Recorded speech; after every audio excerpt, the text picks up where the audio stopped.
Good morning friend, जय जगन्नाथ। आइए इस वीडियो में हमने डिस्कस करने वाला है 21 अक्टूबर 2025 की जो भी करंट अफेयर रहे सारे के सारे हमने इस वीडियो में कवर अप करने वाले हैं। जो भी इंपॉर्टेंट क्वेश्चन रहे टू द पॉइंट डिस्कस करेंगे। देखते हैं बिना टाइम वेस्ट करें। फर्स्ट क्वेश्चन आपके सामने रहे, what is the rank of India in the Henley passport index 2025 which is recently release.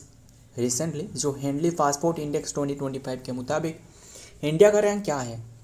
Henley passport index India का रैंक 85 रहे। Option C is the right answer 85। And जो पिछली से rank रहा यानी 2024 की हमने बात करें तो 2024 की जो रैंक था ना वो था 77, यही रैंक था। बट अभी के टाइम में 85 रहे। ध्यान में रखिएगा इंडिया का रैंक मतलब अंडर टॉप पर कौन रहे। टोटल कंट्री की बात करें, जो टोटल कंट्री रहे ना, टोटल कंट्री की बात करें तो टोटल कंट्री कितने रहे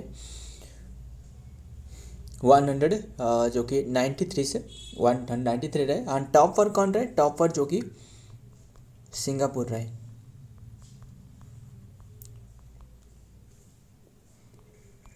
सिंगापुर रहे टॉप पर। एंड इंडिया के जो 85 रैंक रहे ना, इसके मुताबिक इंडिया 57 जो कंट्री रहे ना वहाँ बिना वीज़ा के एंट्री कर सकते हैं। मतलब 57 कंट्री में बिना वीज़ा के एंट्री ले सकते हैं और ज़्यादा नहीं। और जो सिंगापुर के रहे इन्होंने 193 देशों में वो बिना वीज़ा से एंट्री कर सकते हैं। क्लियर, विदाउट वीज़ा, बात यही है। तो ध्यान में रखिएगा। एंड सबसे जो लास्ट पर रहे, लास्ट पर कौन रहे, सबसे लास्ट पर वो अफगानिस्तान रहे। मतलब अफगानिस्तान 24 कंट्री में बिना वीज़ा से एंट्री ले सकते हैं। तो ध्यान में रखिएगा सारे के सारे। देखते हैं डिटेल में क्या रहे। इंडिया हैज़ क्लाइम 8 प्लेस जो कि ऑन हेनली पासपोर्ट इंडेक्स 2025 में 77 जो कि रैंक 77 यही बताया ना आपको, फ्रॉम 85 तक जो कि पहुंच चुके हैं लास्ट जो कि year through the number of the country allowed the visa free access to India passport holders has marginally जो हैव बिन इंक्रीज 59। ये पासपोर्ट जो कि government issued the document and that allowed an individual to travel the overseas. So ध्यान में रखिएगा India का rank. देखते हैं नेक्स्ट में क्या रहा है। Number 2, world iodine deficiency day. Iodine जानते हो ना, आयोडीन इसके डेफिशिएंसी कौन सी डिजीज होती है, वो है गॉइटर।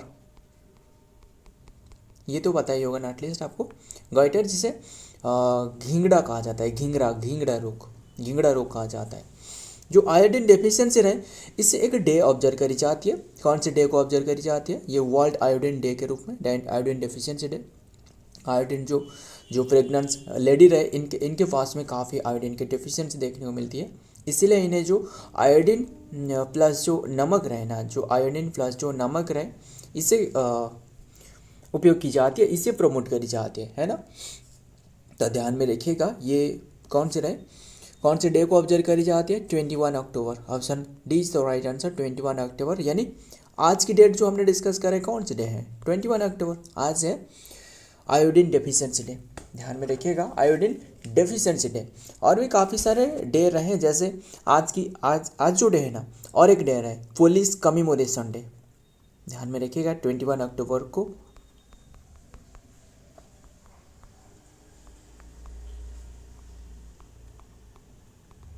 पुलिस कमीमोरेशन डे के रूप में ऑब्जर्व करी जाती है। ध्यान में रखिएगा। और भी काफ़ी सारे जो हमने डे डिस्कस करी ना, मुझे एक एक करके याद दिलाना कौन से डे अब तक हमने डिस्कस करी। 1 अक्टूबर को बताना, 1 अक्टूबर को कौन से डे हमने डिस्कस करी थी, international day of the older person day. International day of the older person day है ना, ओल्डर पर्सन डे था। फिर 1 अक्टूबर को और एक डे ऑब्जर्व करी जाती है, international coffee day. Coffee day के रूप में ऑब्जर्व करी जाती है। 1 अक्टूबर को और एक भी डे रहे, कौन से डे रहे मुझे बताना, वो रहे वर्ल्ड वेजिटेरियन डे। इतना इम्पोर्टेंट नहीं है, बस बता रहा हूँ, ध्यान में रखिए वेजिटेरियन डे। और जो सबसे इम्पोर्टेंट है 2 अक्टूबर, कौन सी डे रहे 2 अक्टूबर को, वो है जो महात्मा गांधी रहे इनकी जयंती रहे। ये सबसे इम्पोर्टेंट है, महात्मा गांधी की जयंती रहे। एंड लाल बहादुर शास्त्री जो रहे ना, लाल बहादुर शास्त्री इनकी जयंती भी इसी डेट पर है। क्लियर। और ध्यान में रखिएगा जो विजय घाट इनके जो समाधि स्थल रहे हैं इसे कहा जाता है विजय घाट, और जो महात्मा गांधी के रहे वो है राजघाट। ध्यान में रखिएगा, डिफरेंस भी याद रखना। पूछा जाता है कि बताइए जो महात्मा गांधी जो समाधि स्थल रहे इसे क्या कहा जाता है ना, इसे कहा जाता है राजघाट। तो 2 अक्टूबर को और एक डे रहे non violence day, non violence day. Clear. And 2 अक्टूबर की जो स्वच्छ भारत मिशन रहे ना वो भी 2 अक्टूबर 2014 में शुरुआत करवाया गया था, है ना। तो काफ़ी बातें रहे। तो 4 अक्टूबर को पूछे तो 4 अक्टूबर को कौन से डे रहे, वो है ये world animal welfare day, world animal welfare day. ध्यान में रखिएगा ये डे ऑब्जर्व करी जाती है। फिर 8 और एक सबसे इम्पोर्टेंट डे है 8 अक्टूबर, वो है एयरफोर्स डे, है ना। एयरफोर्स डे के रूप में ऑब्जर्व करी जाती है एयरफोर्स डे। तो 9 अक्टूबर को जो कि कौन सी डे रहे, 9 अक्टूबर को पोस्टल डे रहे। तो यही रहने देते, और भी काफ़ी सारे डे तो वैसे रहे। तो ध्यान में रखिएगा इम्पोर्टेंट डे रहे तो आपको बता दी सारे के सारे। और देखते हैं डिटेल में क्या बातें रहे। World iodine deficiency day is observed annually on October जो कि 21। The day is also the global iodine deficiency जो कि डिजॉर्डर रहे IDD prevention day, and serve as the raise the awareness about the importance of iodine overall health में, particularly for the thyroid जो function रहे इसके लिए iodine की मात्रा बहुत ही अहमियत रखती है। एंड जो इन्फेंट डेवलपमेंट के लिए फेटल एंड इन्फेंट डेवलपमेंट देख रहे हो ना, जो फेटल एंड जो इन्फेंट डेवलपमेंट रहे यानी जो फीटस के अंदर में जो डेवलपमेंट रहे, जो चाइल्ड की जो डेवलपमेंट है इसके लिए आयोडीन की मात्रा काफ़ी महत्वपूर्ण रखता है। नंबर 3 देखते हैं व्हिच एक ही व्हिच रखना। Which African country did India hold the first joint deficiency cooperation meeting, जो कि जॉइंट कोऑपरेशन मीटिंग जो रहे कौन सी अफ्रीकन कंट्री के साथ किया जा रहा है, इथोपिया के साथ। Option C is the right answer, Ethiopia. फिर कौन सी डेट में, 15 अक्टूबर से 15 अक्टूबर 2025 में ये करवाया गया था, ध्यान में रखिएगा। तो ये कौन सी प्लेस में, आठ न्यू दिल्ली में। तो ध्यान में रखिएगा ये क्या है असल में, जो कि एक फास्ट जॉइंट जो कि कोऑपरेटिव मीटिंग, डिफेंस मीटिंग, ध्यान में रखिएगा। डिफेंस है ना, यस डिफेंस मीटिंग। तो बात करें इथोपिया की कैपिटल क्या होता है ना, इथोपिया की कैपिटल है आदिस अबाबा। एंड करेंसी क्या है, करेंसी है इथोपियन जो कि क्या रहे, इथोपियन बीट जो कि इसके करेंसी रहे, ध्यान में रखिएगा। एंड सो ये एक मीटिंग रहे बस डिफेंस के लिए, जो कि कैसे क्या किया जा सकता है सारे के सारे बातें रहे। एंड फास्ट जो कि अफ्रीकन कंट्री को ये रहे जो इसके साथ जो कि समझौता किया जा रहा है। इथोपिया जो कि होल्ड द फर्स्ट जॉइंट जो कि defence cooperation meeting New Delhi में। The inaugural joint defence cooperation JDC meeting between the India and Ethiopia was held in New Delhi on the Wednesday में, marking a new milestone in the bilateral defence relationship को बढ़ाना इसका main उद्देश्य है। Next देखते हैं number 4। India has gifted क्या रहे, Prussian blue capsule to which country, Prussian blue capsule to which country, कौन सी कैपिटल को ये जो प्रूसियन ब्लू कैप्सूल ये गिफ्ट करिए यानी भेंट दिए, ध्यान में रखिएगा। ये प्रूसियन ब्लू कैप्सूल असल में क्या है, जो सीसियम रहे ना यानी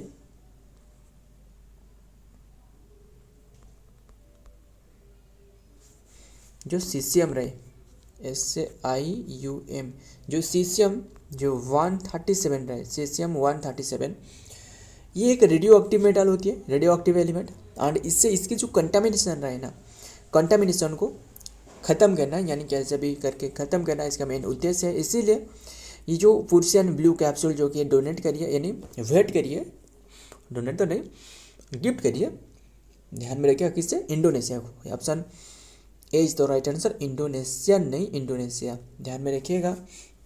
तो देखते हैं डिटेल में। इससे पहले इंडोनेशिया की कैपिटल क्या है, कैपिटल है नुसांतरा, नहीं नुसांतरा नहीं है, और क्या है, यस नुसांतरा न्यू कैपिटल है, न्यू है। पर ओल्ड कैपिटल बताना, वो है जकार्ता। क्यों जानते हो ना ये कैपिटल चेंज करवाया, क्योंकि ये बताया गया एस्टिमेट करवाया गया जो जकार्ता रहे ना लेटर मतलब आगे वाला टाइम में जो जकार्ता पूरी तरह वाटर में सबमिट होने वाला है, इसीलिए ये कैपिटल जो कि नुसांतरा बनाया गया है। तो बात करें और क्या किसके बारे में, इसकी करेंसी क्या है, इंडोनेशियन रुपया है ना, इंडोनेशियन रुपया। तो ध्यान में रखिएगा, प्रेसिडेंट का नाम जानते हो ना, वो है प्रोबाबो सुबिएंतो, क्योंकि हाल ही में जो 2025 की जो रिपब्लिक डे की परेड में वो चीफ गेस्ट है ना Prabowo Subianto. India has recently gifted the Russian blue जो कि Russian blue capsule to Indonesia to help the counter जो कि सीसियम 137 जो रेडियो एक्टिव कंटेमिनेशन है इसे काउंटर करना। Prussian blue capsule are the जो कि specialized medicine use to treat the जो कि internal contamination using by the radioactive caesium और द थैलियम जो रहे, सीसियम और thallium are non radioactive जो थैलियम पॉइजनिंग रहे। आपको तो पता ही होगा जो रेडियो एक्टिव मेटल रहे वो कितना खतरा है और कितना पॉइजनस भी है। इसके कारण जो मैडम क्यूरी रहे ना, इनकी भी डेथ हो गया था इसी के कारण, है ना, क्योंकि इन्होंने भी रेडियम की खोज करी थी, बट ये मेटल के कारण इनकी जो कि डेथ हो गया था, है ना। ये तो सारे के सारे बातें पता ही होगा ना। एंड मैडम क्यूरी जो थे वो दोनों बार जो कि नोबेल प्राइज अचीव करी थी, कोई भी एक इंडियन थे, है ना। फर्स्ट इंडियन जानते हो ना किसने नोबेल प्राइज अचीव करी थी, वो था रविंद्रनाथ टैगोर। काफ़ी बातें रहे, बस रहने देते। रविंद्रनाथ टैगोर जो कि 1913 में इनकी वो जो गीतांजलि के लिए इन्होंने रिसीव करी थी। जानते हो ना रविंद्रनाथ टैगोर जो हमारी जो नेशनल एंथम जो रहे वो इन्होंने लिखी है। कौन सी सेशन में फर्स्ट टाइम बोला गया था जानते हो ना, 1911 सेशन, कलकत्ता सेशन, जबकि जो दिल्ली दरबार जो आयोजित करवाया गया था, जो कैपिटल जो कि कोलकाता से इसी ईयर ही दिल्ली कैपिटल शिफ्ट करवाया गया था। काफ़ी बातें रहे। Where is the third meeting of the Indian central जो कि एशिया सिक्योरिटी काउंसिल हेल्ड, कौन सी प्लेस में हो रहा है, बिस्केक किर्गिस्तान में। Option B is the right answer, Bishkek Kyrgyzstan में। थर्ड इंडियन सेंट्रल जो कि Asia meeting of the secretaries of the security council national security adviser October 16, 2025 में हो रहा है। The third Indian Central Asia meeting of the secretaries of the Security Council National Security Advisor was held in 16 October 2025 Bishkek Kyrgyzstan में हो रहा है। Next देखते हैं क्या रहा है। नेक्स्ट में नंबर 6 में which country become the new member of the IUCN। जो IUCN जानते हो ना, इंटरनेशनल यूनियन ऑफ कॉन्फ्रेंस, जो क्या रहे, international union for conservation of natural जो रिसोर्सेज रहे, इसके बारे में तो काफ़ी इन्होंने डाटा निकाल दिया। जो रेड डाटा बुक रहे, रेड डाटा बुक की बात करें तो जो फर्स्ट टाइम जो शुरुआत करवाया गया था 1964 में, एंड फर्स्ट टाइम जो मतलब स्थापना करवाया गया था रेड डाटा बुक की, फिर जो शुरुआत करवाया गया था वो कौन सी ईयर है, रेड डाटा बुक की जो शुरुआत करी थी 1969 में, है ना। काफ़ी बातें रहे, काफ़ी इंटरेस्टिंग बातें भी रहे। एंड इंडिया जो फर्स्ट टाइम मेंबर बने थे वो भी 1969 में, जानते हो ना। इसरो की स्थापना भी 1969 रहे। काफ़ी बातें रहे। ये 4-5 ईयर प्लान चल रहा था इसी के समय में। क्लियर, ध्यान में रखिएगा 1966 से लेकर 69 के बीच में जो कि प्लान हॉलीडे देखने को मिलने वाला है ना। काफ़ी इंटरेस्टिंग बातें रहे। Which country become the new member of the IUCN की न्यू मेंबर बने हैं वो है Armenia. Option B is the right answer, Armenia जो कि न्यू मेंबर बने हैं। क्लियर, IUCN की। फिर बात करें IUCN की स्थापना बताना। देखिए ये जो स्थापना बताया ना, IUCN ने स्थापना करी रेड डाटा बुक की, फिर जो फर्स्ट टाइम जारी करवाया गया था 1969 में। बट IUCN की स्थापना कौन सी ईयर रहे, ये तो सबसे इंपॉर्टेंट है। IUCN की स्थापना रहे 1948 में। यस। WHO की स्थापना बता सकते हो, WHO वर्ल्ड हेल्थ ऑर्गेनाइजेशन है, इसके भी 1948 है। बस मैंने आपको बोलता हूँ कि ये बस रिलेटेड करके याद रखिएगा। ये 7 जुलाई 1948 जो WHO की स्थापना रहे 1948, और यही 1948 में भी IUCN की स्थापना रहे, है ना। बस ध्यान में रखिएगा। और फिर बात करें इसके जो हेडक्वार्टर है ना, जो IUCN की हेडक्वार्टर हमने हालांकि रिसेंटली भी डिस्कस करी थी। IUCN की हेडक्वार्टर आपको ग्लांड स्विट्जरलैंड में देखने को मिलने वाला है, ग्लांड स्विट्जरलैंड। तो ध्यान में रखिएगा। और फिर इंडिया जो कि इसके मेंबर बने 1969 में। बस यही रहने देते। और बात करें आर्मेनिया की कैपिटल क्या है, येरेवन, येरेवान कैपिटल है। करेंसी है जो कि Armenian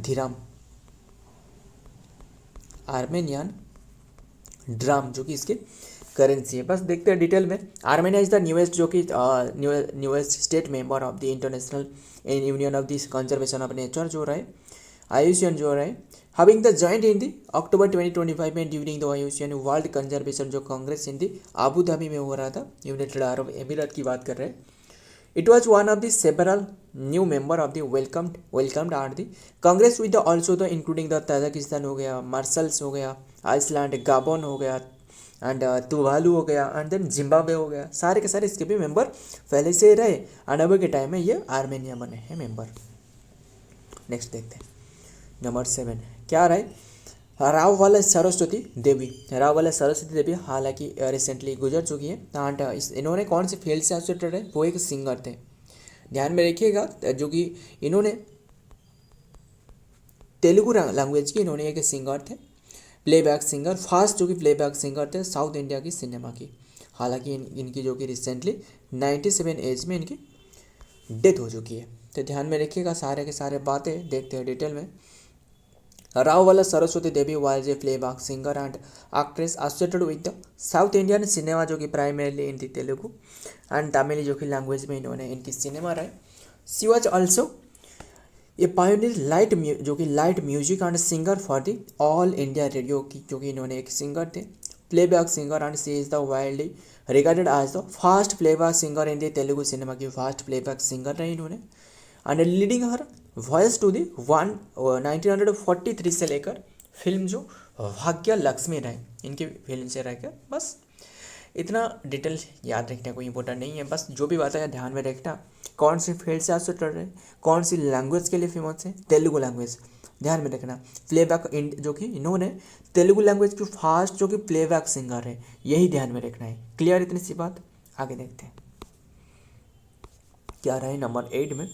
Which mineral has been classified as the major mineral by the Ministry of the Mines? Ministry of the Mines जानते हो ना, वो कौन रहे Ministry of the Mines? वो तो किसान रेड्डी, किसान रेड्डी, यस जी किसान रेड्डी, ध्यान में रखिएगा। And ministry of the mines जो रहे, मिनिस्ट्री ऑफ द कोल्स तो रहे जी किसान रेड्डी। मुझे बता ना मिनिस्ट्री ऑफ द माइंस कौन रहे, वही रहे, तो ध्यान में रखिएगा। और बात करें अभी के टाइम में हाल ही में कौन से मिनरल को क्लासिफाइड करवाया गया है जो कि क्लासिफाइड एज मेजर मिनरल के, आपको पता ही होगा ना, हाल ही में डिस्कस कर लीजिए तो माइका रहे एंड क्वार्ट्ज रहे एंड फील्ड स्पेयर रहे, ध्यान में रखिएगा। और एक था कौन था, फील्ड स्पेयर हो गया और एक फील्ड स्पेयर हो गया और ब्रिड्स हो गया, ब्राइट्स। ये जो मिनरल है ना, ये चारों मिनरल हाल ही में रिसेंटली हमने डिस्कस करी थी, वो इंक्लूड करवाया गया था मेजर मिनरल के रूप में, है ना। जो माइनर मिनरल से घटाकर इन्हें मेजर मिनरल के रूप में आख्या दी गई थी। अभी के टाइम में वो जो लाइमस्टोन रहे ना, वो हाल ही में फिर से जो कि ये मेजर मिनरल जो कि बनाया गया है। मतलब लाइमस्टोन की जितना भी जो सीमेंट बनाने में जो उपयोग किया जा रहा है और जो भी बातें रहे, सारे के सारे लाइमस्टोन की जो भी प्रोडक्ट रहे, इससे इंक्लूड करवाया गया है मेजर मिनरल के तरह, ध्यान में रखिएगा। रिसेंटली ये करवाया गया है, देखते हैं डिटेल में क्या बातें रहे। The ministry of the mines has recently classified the limestone as the major mineral completely जो कि ये मेजर मिनरल की जो कि आख्या दी गई है एंड रिमूविंग इट्स प्रीवियस जो डुअल क्लासिफिकेशन रहे, इसके डुअल क्लासिफिकेशन करवाया गया था। This classification main the all type of the limestone is now the जो कि treated the same regardless of their जो कि end use and with the simplifies regulation and then the promote ease of the doing and business. मतलब easy doing, जो business को easy doing करना, बस इसका उद्देश्य है। Previous classification limestone was previously जो कि consider a minor mineral, it use to marketing the lime for the welding the metal and then the major mineral जो रहे use to industrial purpose like the cement and then the steel production रहे। इसमें जो उपयोग किया जाता था ये था जो कि मेजर मिनरल, और जो वेल्डिंग, जो लाइम फॉर द वेल्डिंग जो मटेरियल रहे, इससे जो कि इंक्लूड करवाया गया था माइनर मिनरल। बट अभी के टाइम में दोनों की जो क्लासिफिकेशन रहे ना, वो एक ही करवाया गया है, मेजर मिनरल। क्लियर? बस न्यूज़ में यही रहे, तो हमने डिस्कस कर ली। न्यू क्लासिफिकेशन करवाया गया है, ये अक्टूबर 2025 हाल ही में रही ये न्यूज़ में। नेक्स्ट देखते हैं क्या रहा है नंबर 9 में, जो IUCN रहे, इसके दो रेड डाटा बुक जारी करवाए गए। रेड जो लिस्ट रहे, how many species are words of extinct आज फॉर द जो कि लाटेस्ट IUCN जो रेड लिस्ट रहे, थ्रेटेंड स्पेसीज कितनी की जो रहे, जो कि पूरी तरह जो कि एक्सटिंक्ट पर रहे, एक्सटिंक्ट कागर पर रहे। ध्यान में रखिएगा, मतलब ये एक्सटिंक्ट होने वाला है। वो जो जारी करवाई है 48,646, ध्यान में रखिएगा, जो कि अभी के टाइम में IUCN की तो बातें आपको बताया। IUCN इसमें जो कि रिसेंटली आर्मेनिया जो कि इसके न्यू मेंबर बने, एंड इसकी स्थापना पूछे तो 1948 में जो क्या रहा, WHO की स्थापना रही इसी ईयर पर करवाया गया था, 1948। फिर रेड डाटा बुक की जो जारी करवाया गया था 1964 में, मतलब ये एस्टेब्लिश करवाया गया था रेड डाटा बुक की, बट फर्स्ट टाइम तो शुरुआत करवाया गया 1969 में। ये सारे के सारे बातें ध्यान में रखिएगा, देखते हैं डिटेल में।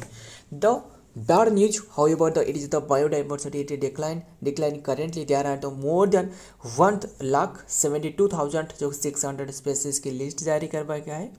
इनमें से on the IUCN list, red list, with the more than 48,600 species threatened with extinction, मतलब ये एक्सटिंक्शन पर including 44% of the reef welding coral रहे, इसमें 41% ऑफ द एम्फीबियन रहे, यानी जो दोनों प्लेसेस में रह सकते हैं, एक तो स्थल और रहे जलभाग, दोनों प्लेसेस में एम्फीबियन इसे कहा जाता है। ये तो सारे के सारे पता ही होगा ना, जैसे मेंढक हो गया, स्नेक हो गया, कछुआ हो गया, है ना। 38% ऑफ द ट्री हो गया इनमें, 38% ऑफ द जो कि स्टार कंटेंट और रेस रहे, 34% ऑफ द कन्फेर्स रहे, 26% ऑफ द मामल्स रहे, 26% of the fish water, and then जो फिश रहे, फ्रेश वाटर की फिश रहे, एंड 11.5% ऑफ द बाढ़ इनमें रहे। ध्यान में रखिएगा सारे के सारे बातें। आज पर द अक्टूबर 2025 जो कि ओवर 1690 जो कि ये species have been assigned by the, बस ध्यान में रखना कितने की जो कि पूरी तरह ख़त्म होने वाले हैं, यानी ध्यान में रखिएगा सारे के सारे बातें। नेक्स्ट देखते हैं नंबर 10, लास्ट क्वेश्चन, आज सेशन एंड करते हैं। Vishwas scheme has been started by which of the following. असल में जो विश्वास स्कीम, ये ऑप्शन के मुताबिक आंसर होने वाला है, क्योंकि विश्वास स्कीम काफ़ी सारे ऑर्गेनाइजेशन के द्वारा विश्वास स्कीम लॉन्च करवाई जा चुकी है। ऐसे और भी काफ़ी सारे पड़े रहे जो कि विश्वास स्कीम नाम से। तो ये रिसेंटली जो विश्वास स्कीम रहे, ये EPFO, यानी EPFO जो आपकी क्या रहे, EPFO जो एम्प्लॉयज़ जो प्रोविडेंट फंड ऑर्गेनाइजेशन जो रहे, जो EPFO जो कटती है, जो सैलरी से जो काटा जाता है, इसके बाद आपकी जो रिटायरमेंट के टाइम के बाद ये एक एक करके आपको पेमेंट करी जाती है ना, ये तो आपको पता ही होगा। एम्प्लॉयमेंट प्रोविडेंट फंड ऑर्गेनाइजेशन, इसमें सरल और सुगम बनाने के लिए ये एक विश्वास स्कीम लॉन्च करवाया गया है। मतलब काफ़ी सारे जो केसेस रहे, वो जो पेंडिंग रहे, वो ऐसे कैसे भी करके ये सॉल्व किया जा सके, इसीलिए ये जो EPFO के द्वारा ये लॉन्च करवाया गया है। ध्यान में रखिएगा, किसने लॉन्च करिए पूछे तो वो है मनसुख मांडव्य, जो लेबर एंड जो एम्प्लॉयमेंट मिनिस्टर है, union minister of the labour and employment, जो कि यूथ अफेयर जो रहे, एंड यूथ अफेयर एंड जो स्पोर्ट्स डॉक्टर मनसुख मांडव्य के द्वारा। जानते हो ना, मनसुख मांडव्य जो प्रीवियस जो मिनिस्ट्री काउंसिल थे, वहाँ की जो कि हेल्थ मिनिस्टर हुआ करते थे। अभी के टाइम में हेल्थ मिनिस्टर पूछे तो वो JP नड्डा रहे, है ना। वाटर मिनिस्टर वो है CR पटेल, टेक्सटाइल मिनिस्टर वो है Giriraj Singh, water minister CR Patel तो बताया। चेयर 238 जो कि 8th meeting of the central board of the trust CBT EPF in New Delhi today, the vice chairman of the Sushri जो कि शोभा करंडलेजे जो कि union minister of the state and labour जो एम्प्लॉयमेंट एंड माइक्रो जो कि स्मॉल मीडियम एंटरप्राइजेस, को vice chairperson of the Vandana Gurnani secretary labour and employment and member of the secretary. बस ध्यान में रखिएगा, ये क्या रहे, अभी रिसेंटली ये विश्वास स्कीम नाम करके लॉन्च करवाई गया है। सो फ्रेंड, आज की ये कंटेंट रहे। वीडियो पसंद आए तो वीडियो को लाइक करना, दोस्तों के साथ शेयर करिएगा। मिलता हूँ और एक वीडियो में और एक इंपॉर्टेंट MCQ के साथ, तब तक के लिए जय हिंद, जय जगन्नाथ।